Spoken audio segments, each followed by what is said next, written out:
que en parte aquí vamos a estar estudiando el por qué nosotros debemos de estar, hermanos, firmes, debemos de estar persistiendo siempre, aún en medio de las dificultades. Vamos a ponernos de pie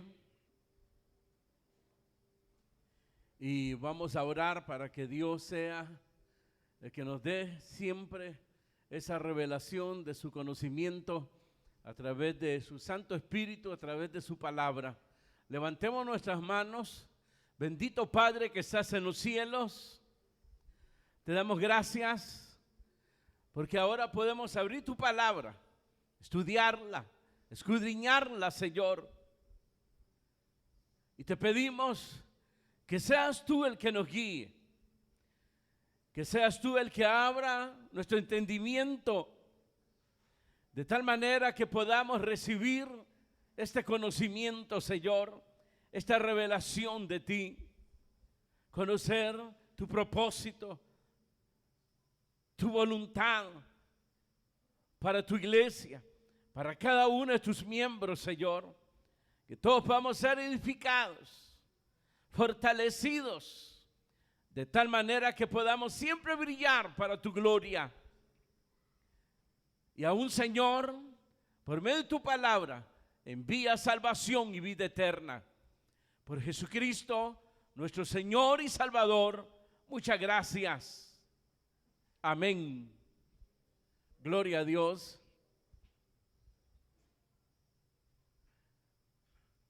El libro de Hebreos, capítulo 12.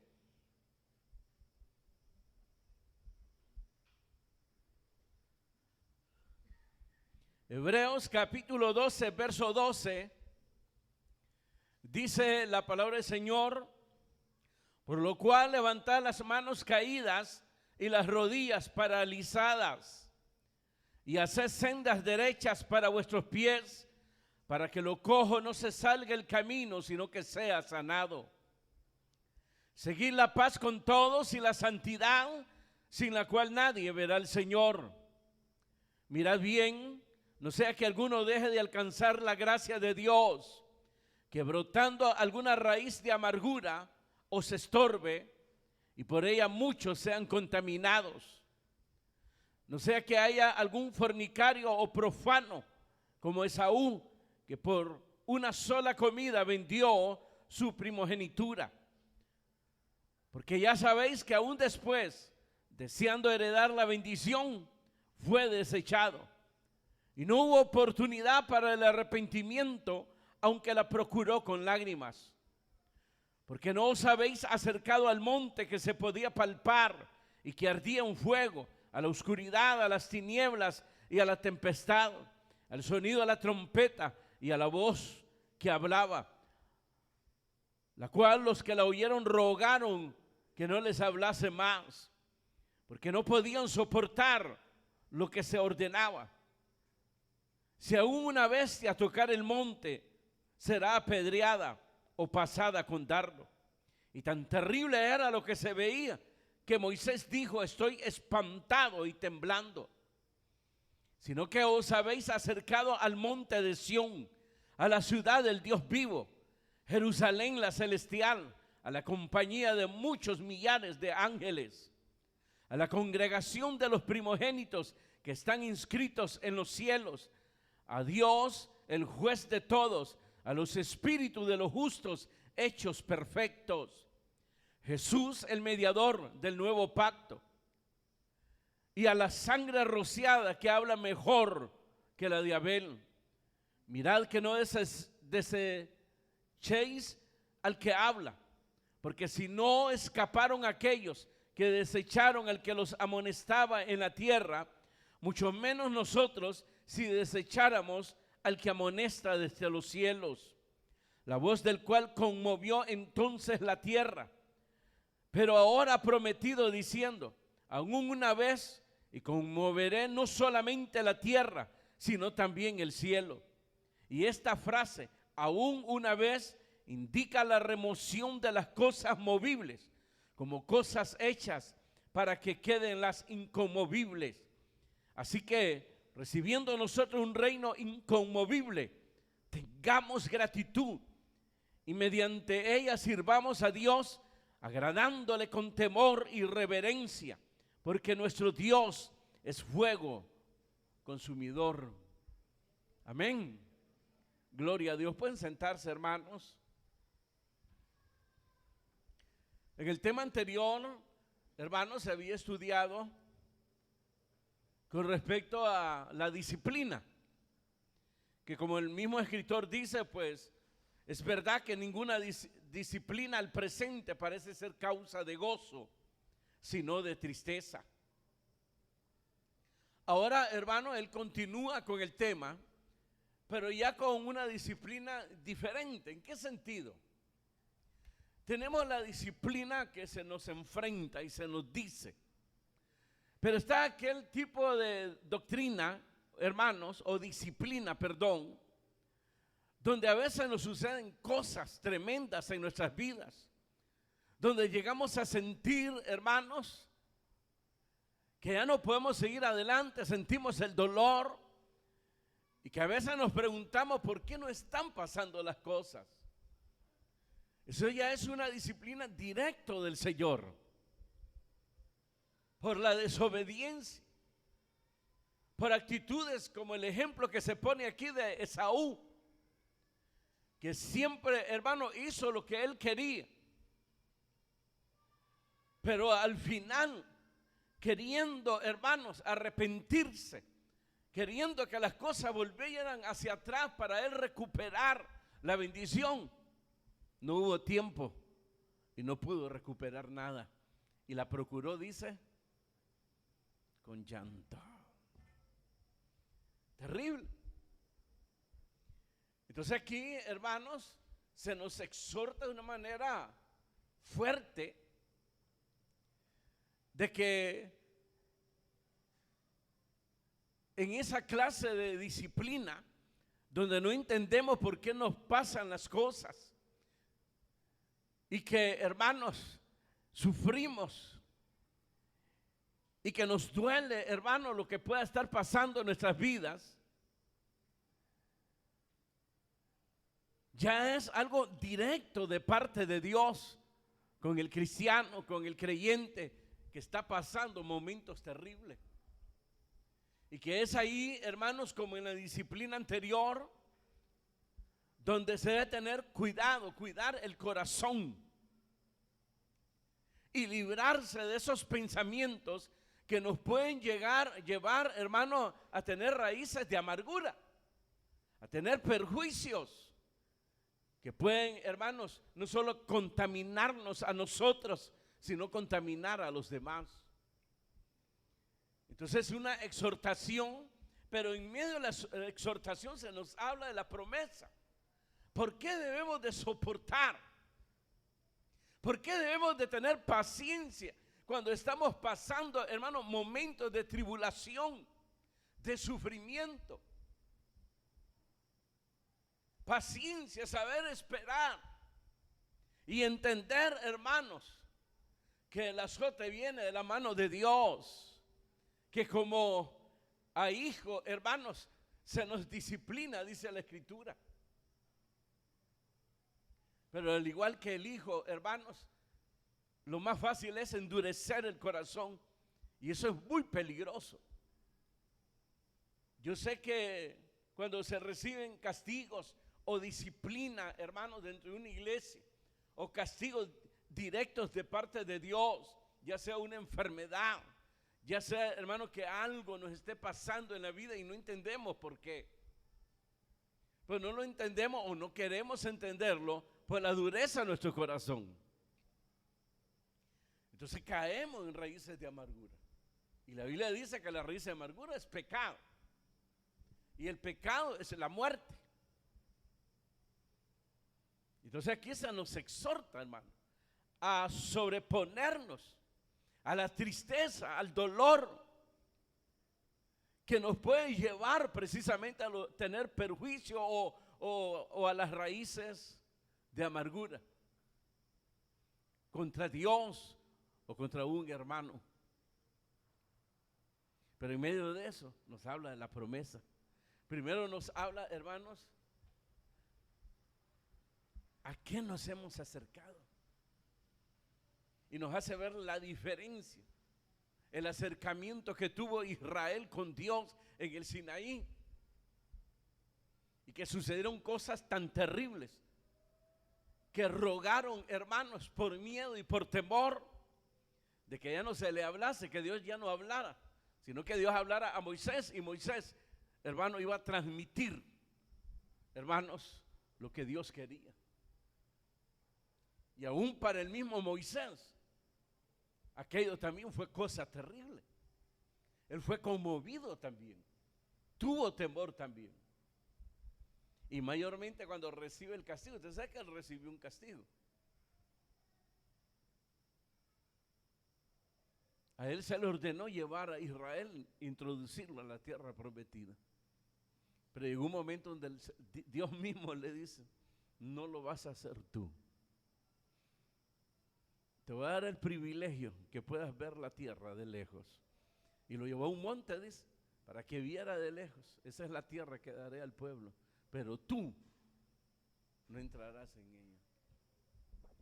Para Moisés eso fue algo tremendo, porque después de haber soportado por muchos años, 40 años, soportando al pueblo, y que por causa de ello ahora estaba siendo castigado, y se le privó por causa del pueblo entrar a la tierra prometida, y le dijo: tú no vas a entrar, ve y llama a Josué, él llevará a este pueblo y hará que entre a la tierra prometida. Y Moisés ahí murió, se despidió del pueblo y ahí murió en ese monte. Eso fue duro para un líder, hermano, de llevar a las personas y en un momento se le dice: no vas a entrar, tú no llevarás a este pueblo. Y usted ya sabe por qué fue castigado. ¿Se acuerdan? ¿Por qué fue? Por algo haber sido castigado porque sacó agua en la roca, no creo. No le dio la gloria a Dios. Una pequeña mosca a veces echa a perder, dice, todo el perfume del perfumista.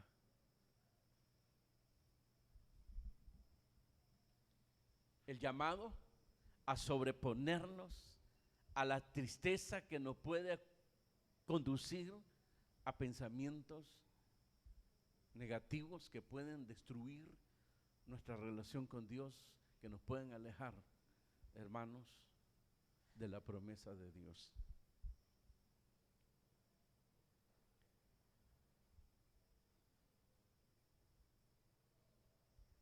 Así que entremos a los detalles. ¿Qué dice el verso 12? Por eso dice aquí: por lo cual levantar las manos caídas y las rodillas paralizadas, y hacer sendas derechas para vuestros pies, para que lo cojo no se salga del camino, sino que sea sanado. Seguid la paz con todos y la santidad, sin la cual nadie verá al Señor. Mira bien, no sea que alguno deje de alcanzar la gracia de Dios, que brotando alguna raíz de amargura os estorbe, y por ella muchos sean contaminados. ¿Qué es lo que ha sucedido en el transcurso de la iglesia de Cristo, hermanos? Es lo que ha sucedido. Las divisiones vienen por las raíces de amargura. ¿Qué es lo que produce las raíces de amargura? Las inconformidades. Eso es lo que produce. Los desacuerdos. No me parece eso, no me parece. Y cambia, hermanos, nuestro rostro.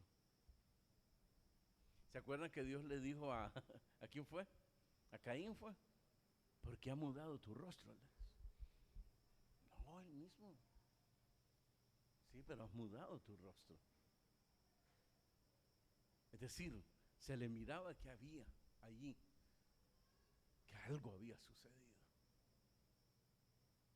Un desacuerdo, inconformidades.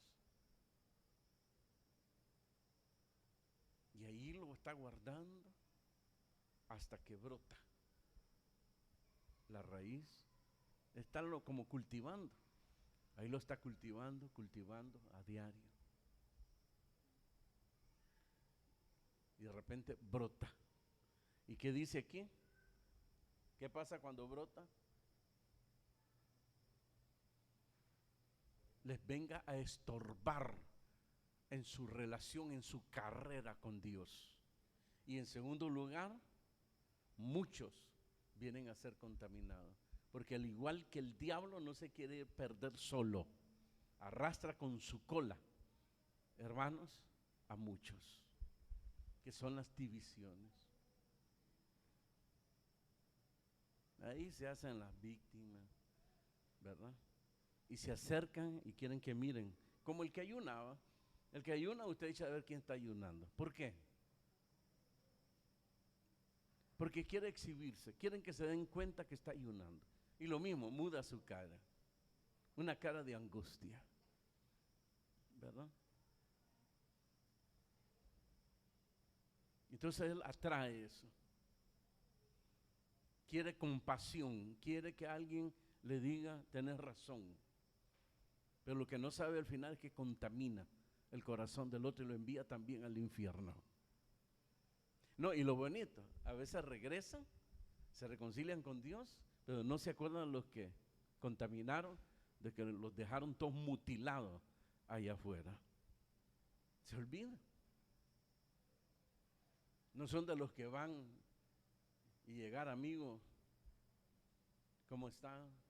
Aquí ya, eso de la iglesia ya no para mí. Tiene razón, yo fui el culpable, el que usted se apartara de Dios. Vengo a confesarle, a decirle que me perdone, porque en ese momento tenía raíz de amargura y lo contaminé su corazón. Lo que dije fue una mentira. Me sentía dolorido y lo que logré es ponerlo contra Dios, contra la obra de Dios.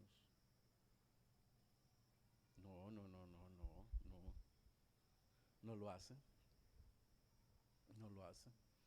Y tranquilamente vienen, adoran a Dios y todo.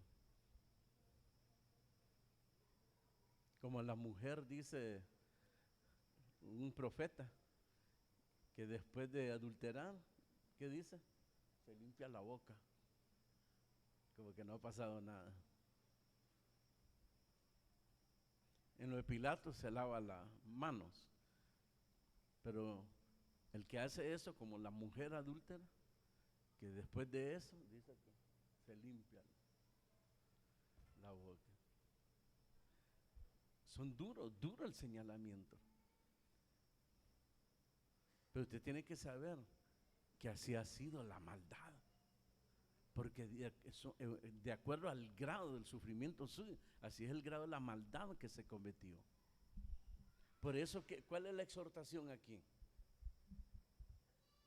Es una exhortación, yo la miro severa, hermano, contundente, cuando dice, por lo cual, levantar las manos caídas y las rodillas paralizadas y hacer sendas derechas para vuestros pies, para que lo cojo no se salga el camino, sino que sea sanado.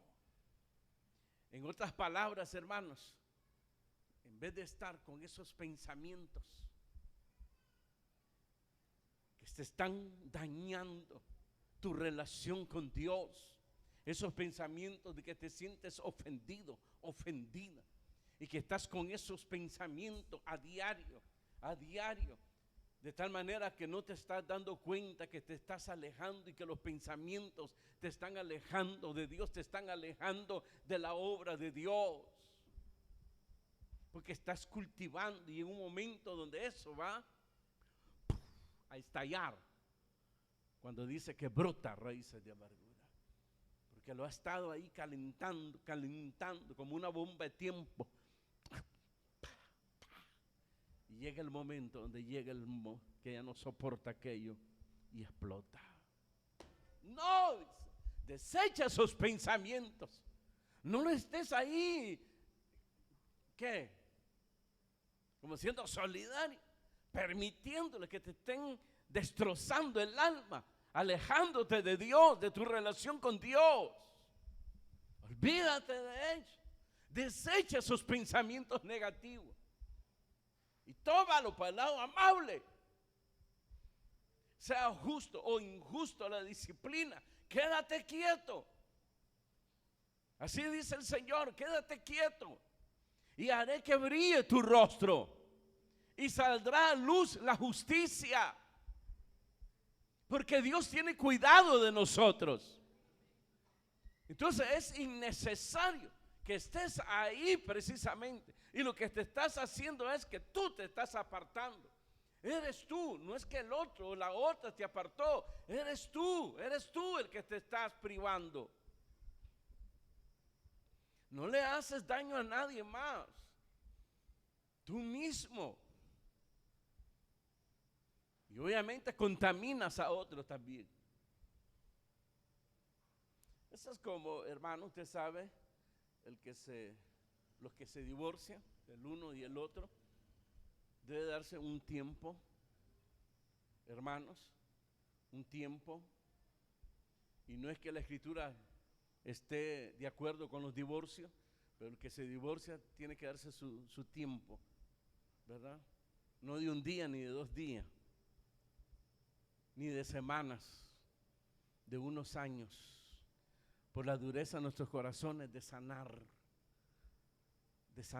el corazón. Usted ha escuchado lo que dicen los hombres de las mujeres, ¿verdad? Todos son iguales. Y la mujer dice lo mismo, todos son iguales. ¿Y qué pasa con eso? Que el precio ese lo llega a pagar el otro cónyuge, el que usted consigue. Y la descargan todo ahí.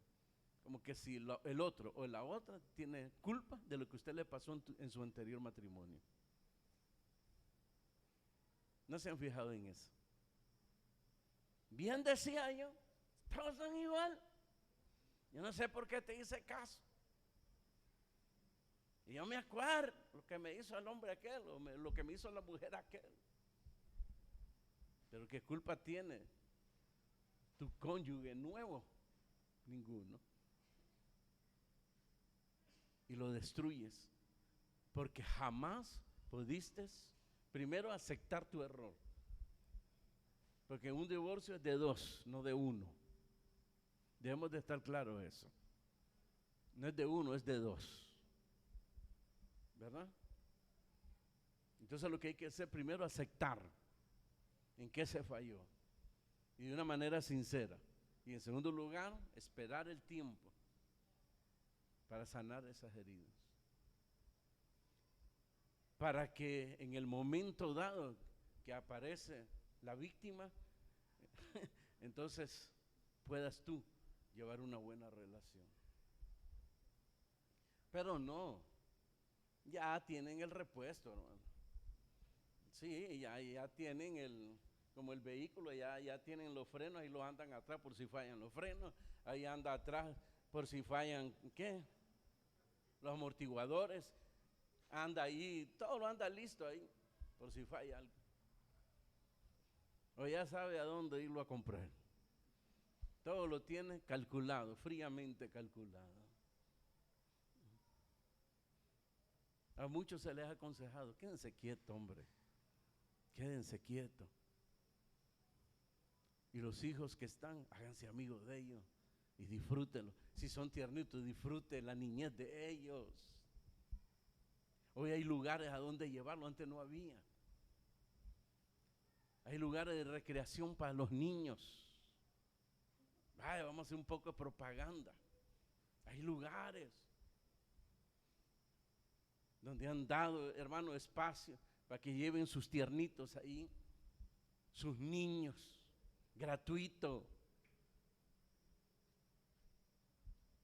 Hágase amigo de ellos, disfrute la niñez de ellos, disfrute la adolescencia de ellos, hágase amigo de ellos. y quédese quieto un rato. Ah, no, hermano. Entonces lo mismo pasa que él tiene raíz de amargura, no se queda quieto. No es quien va a ponerse de rodillas: Señor, yo sé que esto no es bueno, lo que hay en mis pensamientos. No entiendo por qué esta disciplina. La siento que es injusto, pero no voy a permitir que esto me contamine a mí, ni mucho menos contaminar a aquello, entre comillas, mi amigo, que en tiempos de angustia viene a ser como un hermano. Palabra de Dios. Te adoramos, Señor. ¿Verdad? Y ya casi se araña. No, hermano. No. Hay que quedarse quieto. No se ponga el sol sobre vuestra cabeza. Es decir, que vuestro enojo no dure. Que no dure mucho. Cuando vengas a aparecer, ya aparece sonriente.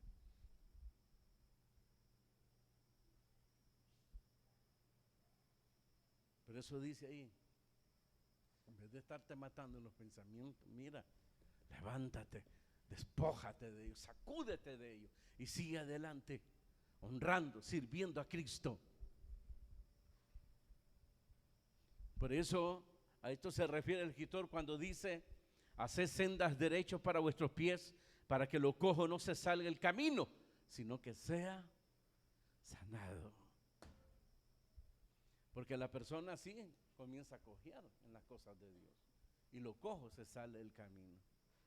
Entonces, para el que está afectado, hermanos, y no se salga del camino, haga sendas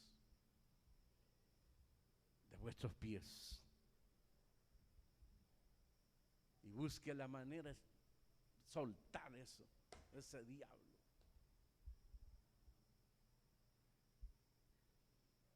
Sacúdase de ello y siga adelante.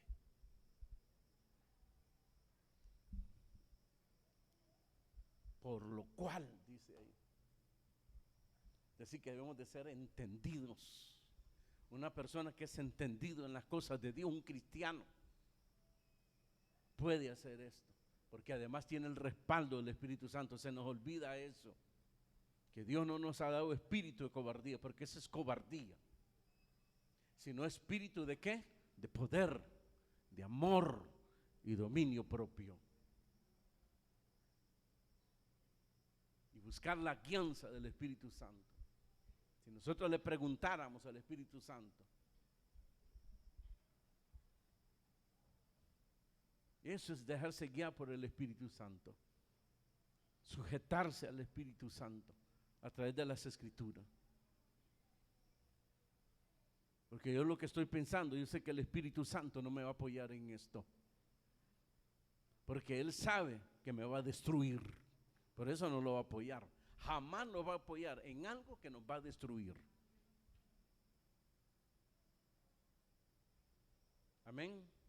Así que mutilados espiritualmente, levántense. Sí, y como Freezer, que le vuelva a salir el brazo. Los que miran muñecos.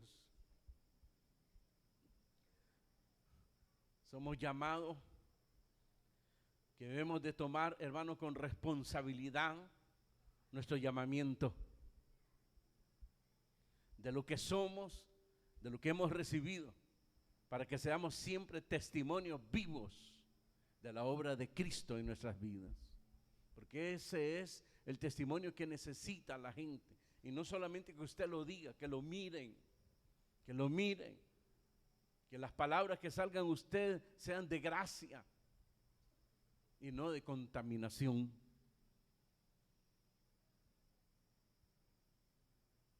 Testimonios vivos como fueron estos hombres. Amén. Y no solo nos da ese detalle, fíjense.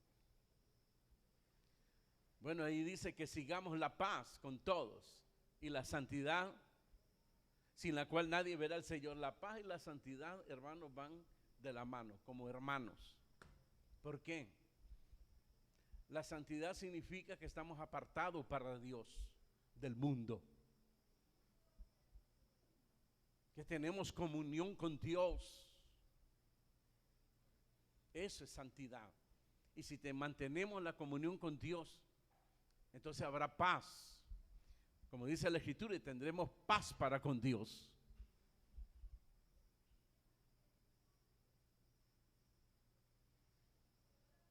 Y cuando dice mirad bien, es que seamos diligentes, que examinemos nuestra relación con Dios, nuestra vida espiritual, cómo estamos caminando, cómo estamos conduciéndonos con el prójimo,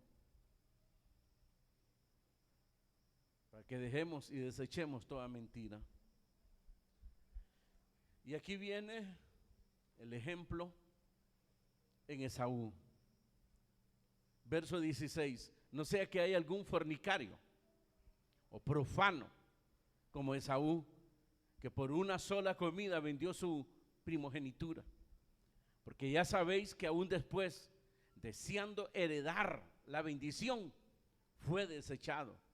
Y no hubo oportunidad para el arrepentimiento, aunque la procuró con lágrimas.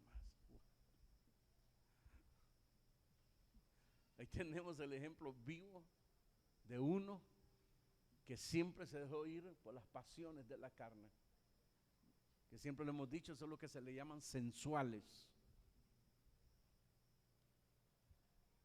Nunca anduvo en el consejo de su padre ni de Dios mismo, siendo él el primogénito, siendo él, como dice ahí, el heredero, no solamente de los bienes, porque el mayor recibía, hermano, más que los demás que heredaban los bienes de su padre. Y vendría a ser como un caudillo también. Además de eso, en la bendición estaba la promesa mesiánica. En él tendría que correr, hermanos, la simiente del Mesías. Le valió jocote. Es lo que le dijo a Jacob. Fue a cazar ese día, ahí viene la disciplina, ahí viene el azote. Se introdujo a las montañas a cazar, siempre que llegaba cazaba en la montaña, preparaba, se hartaba y le traía a su papi, ¿verdad? Ese día, pero ni una mosca, hermano, ni una mosca, ningún mono, por lo menos un mono, ni un mono halló. Se escondieron todos los animales.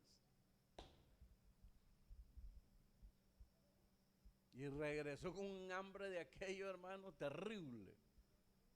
Entonces la madre de Jacob, hermano, sabiendo que Esaú no apreciaba las cosas de Dios, entonces influyó en Jacob y lo hizo que preparar un caldo ahí, hermanos, de frijoles. Y aquel cuando llega, hermano, siente el olorazo, que le llega el humo.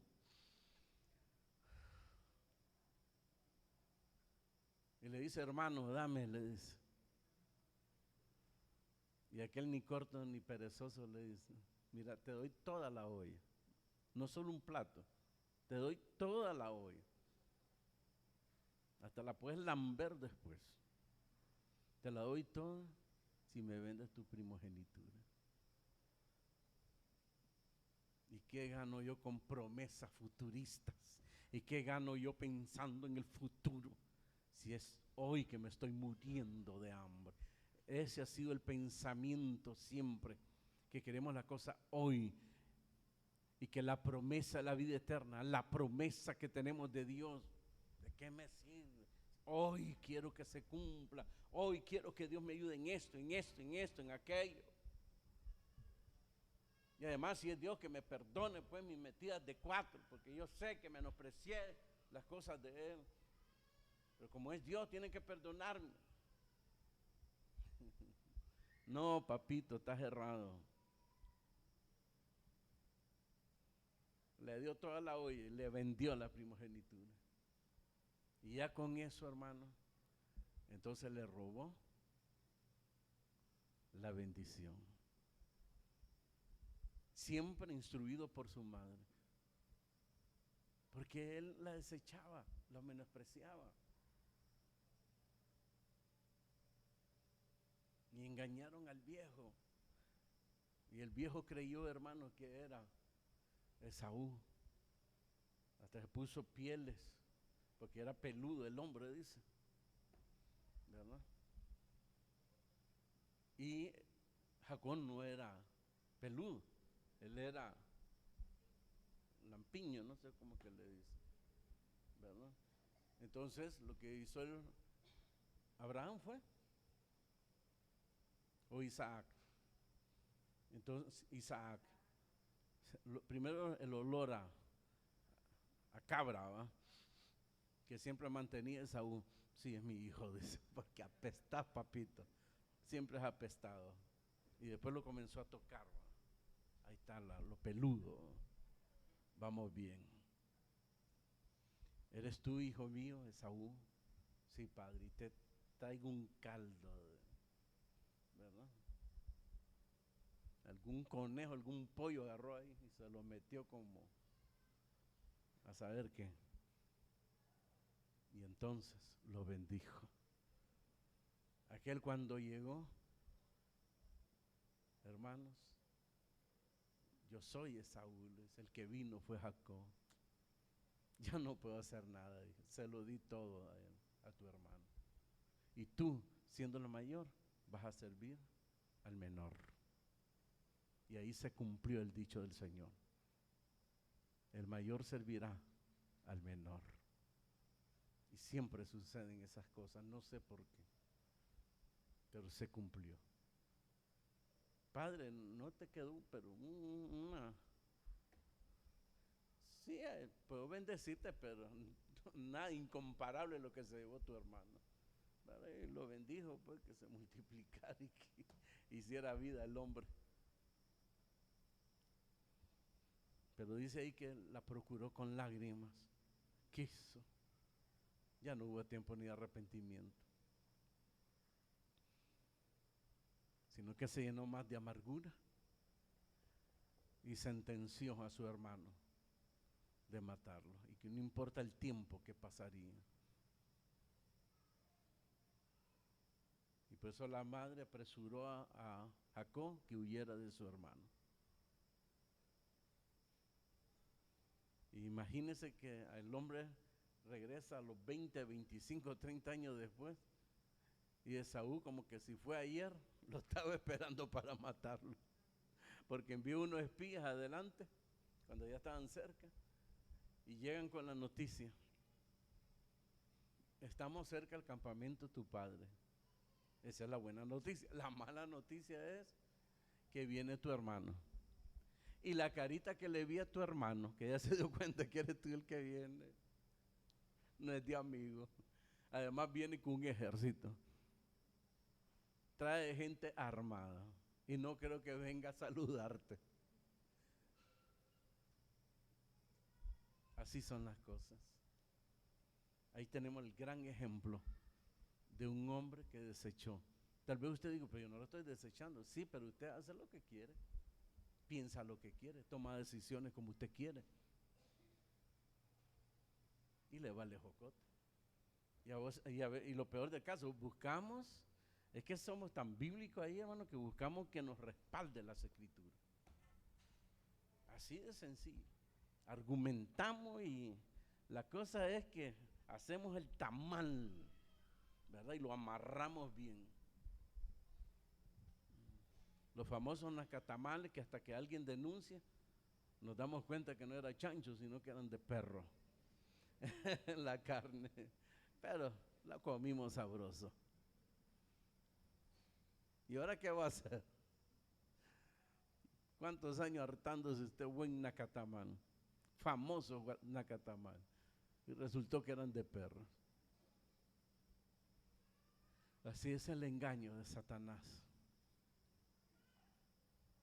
Pero eso dice ahí: por lo cual levantado, las manos caídas y las rodillas paralizadas, porque así te tienen los pensamientos, que te cometieron injusticia, que no entiendes por qué te pasan las cosas, y que yo me voy de aquí, pero tiene que darse cuenta a los demás que fue injusto. ¿verdad? Entonces busca a sus amigos, entre comillas. Porque ¿cómo yo voy a decir, es mi amigo si lo estoy destruyendo y lo estoy contaminando? Y el otro que no lee las escrituras y que no es diligente con su vida espiritual, cae en eso, ¿verdad? Y lo que se le viene es ese famoso versículo, ¿verdad? El amigo como un hermano en tiempos de angustia. Qué lindo se oye, qué precioso. Entonces nos hacemos solidarios con el otro que te está destruyendo, igual que Satanás, hermanos, que arrastró millares de ángeles, que es lo que conocemos ahora como demonios. ¿Qué más? Verso 18.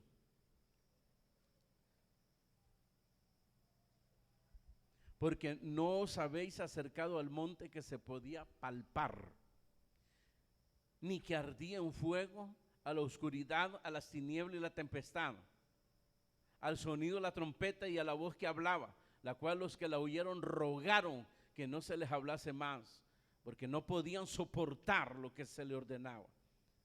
Si aún una bestia tocara el monte, era apedreada o pasada con dardo. Y tan terrible era lo que se veía, que Moisés dijo: estoy espantado y temblando. El mismo Moisés, queridos hermanos, sino que os habéis acercado al monte de Sión, a la ciudad del Dios vivo, Jerusalén, la celestial, a la compañía de muchos millares de ángeles, a la congregación de los primogénitos que están inscritos en los cielos, a Dios el juez de todos, a los espíritus de los justos hechos perfectos, a Jesús, el mediador del nuevo pacto, y a la sangre rociada que habla mejor que la de Abel.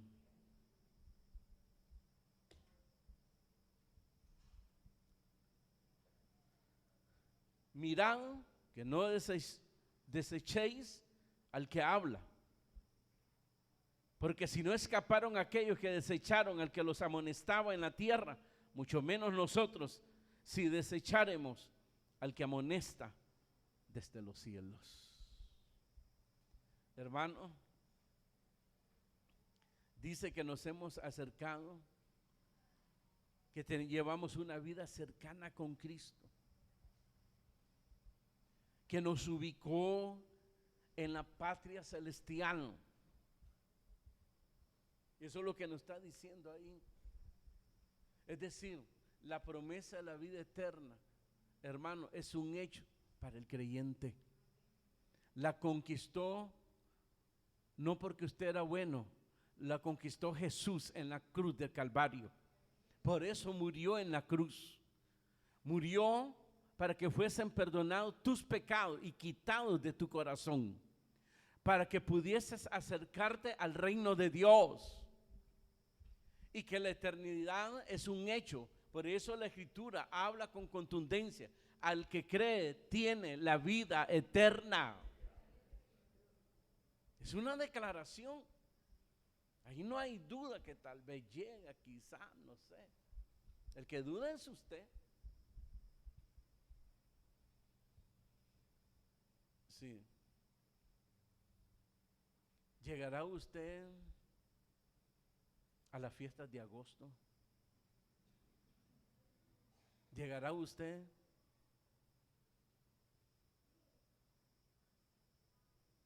¿Llegará usted? ¿Qué otra fiesta? Después de agosto. El 15 de septiembre, el día de la independencia. ¿Llegará usted hasta ahí siendo cristiano? ¿Pasará la prueba de diciembre del niño Dios? Ay, hermano, no sé, hermano. Estamos en un mundo difícil, hermano. Y usted sabe, soy hombre, estoy en este cuerpo, hermano. Tiene razón el sinvergüenza. Le doy la razón, degenerado, duda. Pero Dios no nos pone dudas. El que ha creído tiene la vida eterna. Por eso dice que nos hemos acercado no al monte que se podía palpar, que ardía con fuego, en la oscuridad, en las tinieblas, tempestad, al sonido de la trompeta, la voz que hablaba, sino, verso 22, os habéis acercado al monte de Sión, a la ciudad del Dios vivo, Jerusalén, la celestial, a la compañía de muchos millares de ángeles. Usted lo puede leer en las Escrituras, en Apocalipsis, cuando la iglesia está, hermanos, después del rapto de la iglesia, está en los cielos, donde están 24 ancianos adorando, donde están, hermanos, los querubines, día y noche, hermanos, adorando a Dios, santo, santo, santo.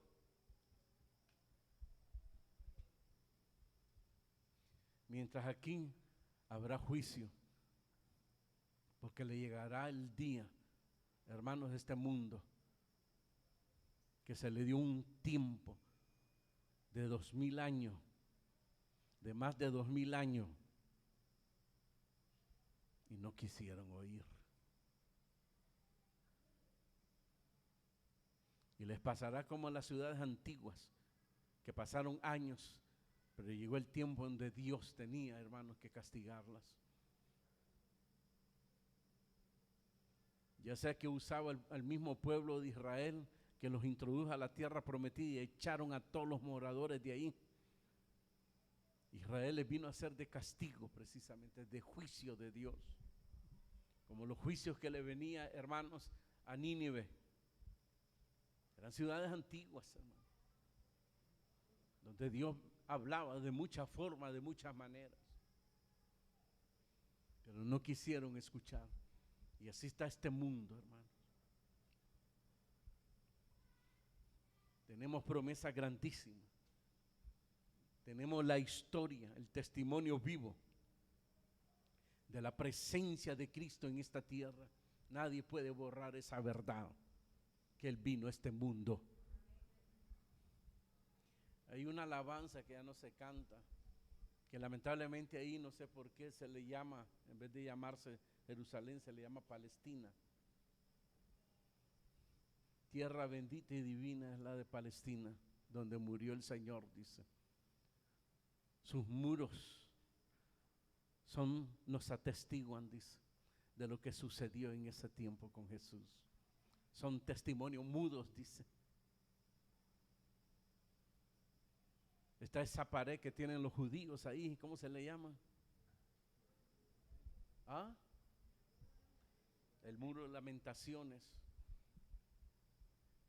que es el muro del templo que está adentro, el templo de Salomón. Abajo, hermanos, están las estructuras todavía del primero y segundo templo. El segundo templo fue en los tiempos de Cristo. No sé por qué se le llama así, pero así es conocido. El primer templo es cuando se edificó el templo a través del reinado de Salomón, pero como sufrió varias destrucciones, tuvieron que reparar de tantas guerras,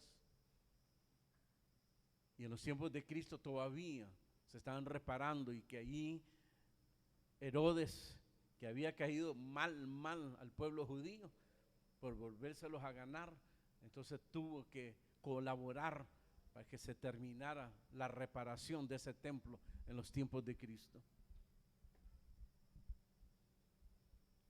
Todo eso es un testimonio de la verdad de Jesús. Por eso la Escritura dice que Dios nos ha hablado de muchas formas, de muchas maneras, desde los tiempos antiguos, pero ahora nos ha hablado por medio de su Hijo Jesucristo. Ahí está el testimonio.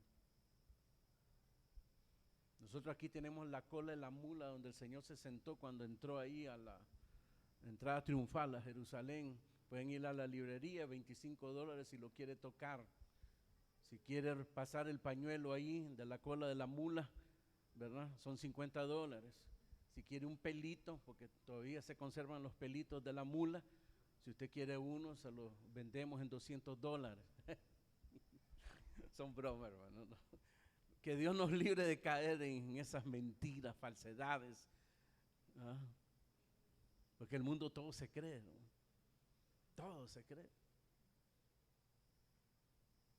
Usted sabía que se dice, hermanos, que los clavos están no sé a dónde, y llega la gente a ver los clavos y pagan, y pasan el pañuelo, y de la cruz está en muchas astillas, y que una astilla está en tal parte, otra parte, entonces la gente donde se da cuenta y llega y saca el pañuelo y ve eso, la astilla de la cruz.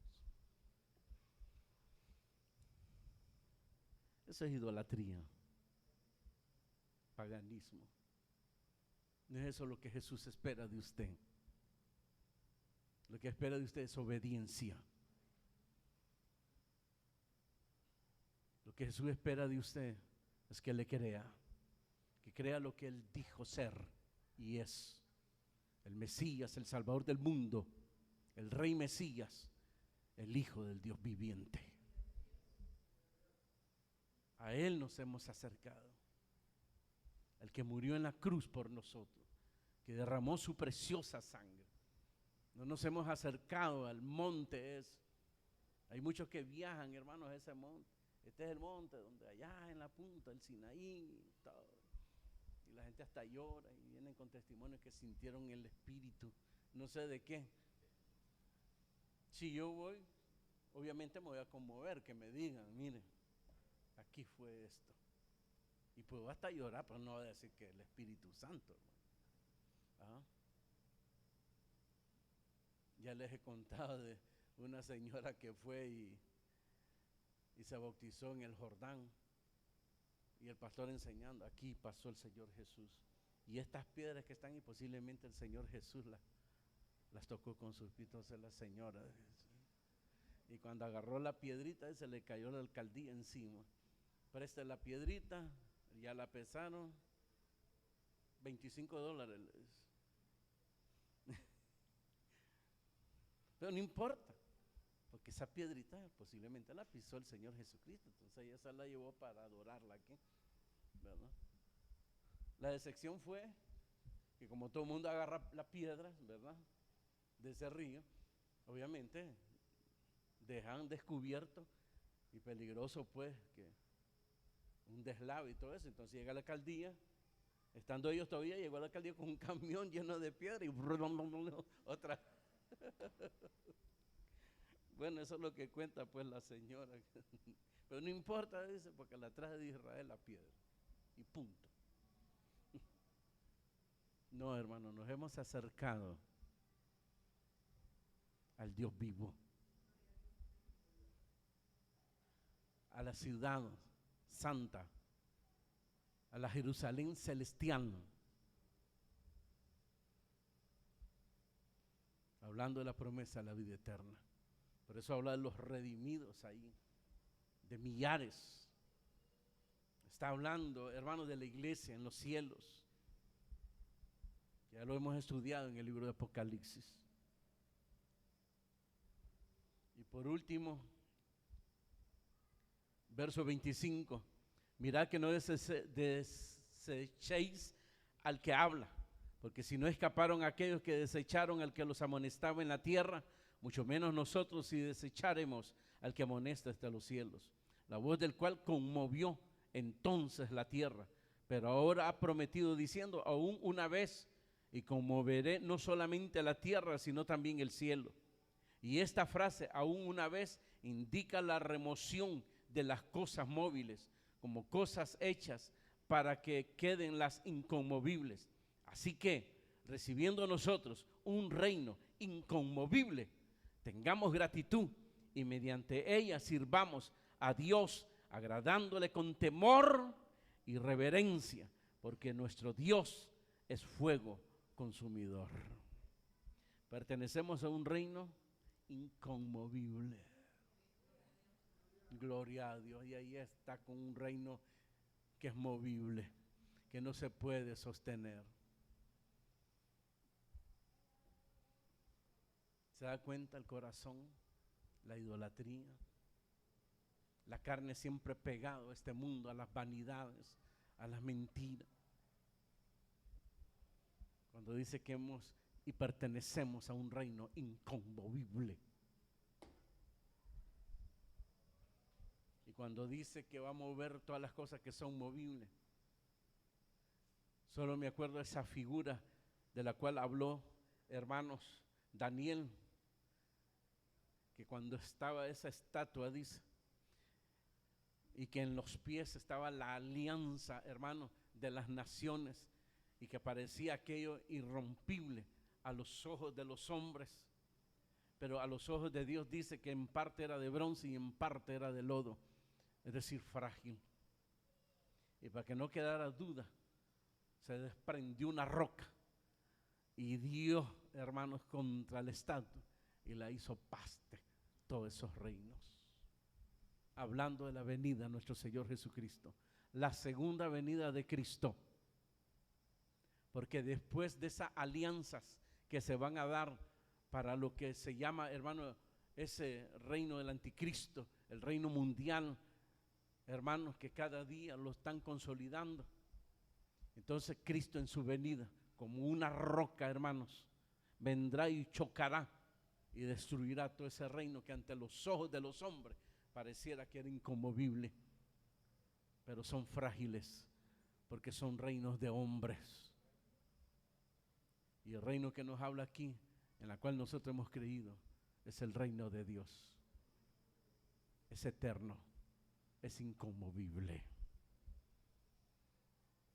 Por lo cual, volvemos otra vez, levantar las manos caídas y las rodillas paralizadas. Nos está hablando 1, 2, 3, 4 detalles, por la cual nosotros hemos de sobreponernos a los pensamientos que nos pueden tener esclavizados y que pueden dañar nuestros corazones, nuestra hermanos, relación con Dios, y que podemos aún contaminar a otros, y hemos contaminado a otros. Deséchalo, sacúdete de ello y reaccionar como el hijo pródigo. Y finalizo. Tal vez eso es lo que nos está pidiendo, una reacción como la del hijo pródigo, que cuando se halló deseando la comida de los cerdos, ahí reaccionó. ¿Pero qué me pasa? Si en la casa de mi padre hay muchas moradas y hay comida, y yo deseando aquí la comida de los cerdos. Entonces reaccionó y dijo, esto haré. Y esto es lo que debemos de hacer nosotros ahora. Iré a mi padre y le diré a mi padre, Padre, he pecado contra el cielo y contra ti, y no soy digno que me recibas como un hijo. Recíbeme como uno de tus jornaleros. Eso es un arrepentimiento genuino, que no regresa pidiendo derecho y llegar delante del Padre. Vos me engendraste. ¿Para qué me engendraste? Soy tu hijo. ¿Qué quieres que haga? Aquí estoy. Perdí todo el dinero. Pero como sos mi tata, aunque no quieras, y meterse a la fuerza, hermano, ¿verdad? No, le pediré perdón y confesaré que fue mi error y que regreso no pidiendo derecho, sino quiero servirte, Padre. Ponme como uno de tus jornaleros. Lo que quiero es servirte, estar cerca de ti. Eso se llama humildad y se llama arrepentimiento genuino. Y la pregunta sería, ¿qué hará usted con esta verdad? Pues yo, hermano, casi no lo entendí para empezar.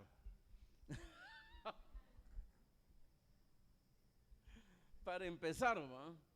En segundo lugar, pues, déjeme pensarlo.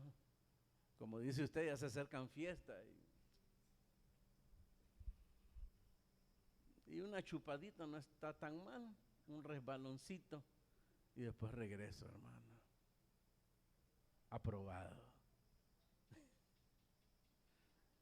No, hermano. Esto no es de pensarla. Como no, hermano, porque esto es una responsabilidad. No, si nadie está diciendo que esto es juego tampoco. Por ser una responsabilidad, debemos de reaccionar y tomar en serio las cosas. Cierra tus ojos. Gracias, Señor. Dígale gracias por tu palabra. Ayúdame, Señor. Yo necesito reaccionar como el hijo pródigo. Yo necesito volverme a ti, Señor. Perdona mi conducta, mis acciones malas. Permití que me esclavizaran mis pensamientos negativos hasta llegar a brotar las raíces de amargura. No solo permití volver a esclavizarme en la maldad, sino apartarme de ti, Señor. Y lo más tremendo es que influencié a otros también para que se extraviaran. Perdóname esta gran maldad. Me vuelvo a ti, Señor, como el hijo pródigo, no pidiendo derechos, sino misericordia. Que tu gracia una vez más invada mi vida, mi corazón, en el nombre de Jesús.